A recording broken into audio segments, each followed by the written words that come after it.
Hi from the Bureau. Tropical Cyclone Niran has continued to develop in a favourable environment overnight. Looking at the imagery, we've seen clearing of cloud in the centre, giving way to an eye, a classic sign of severity.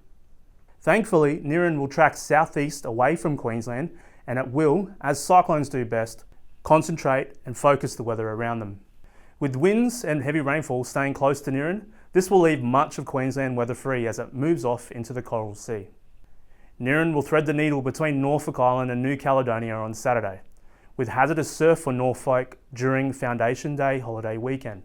At the same time, another large system near New Zealand will contribute to large seas in the Tasman. A hazardous surf warning has been issued for the southern 2/3 of New South Wales coast for Friday. Know your weather, know your risk. For the latest tropical cyclone and general forecast and warnings, visit our website, app and social media.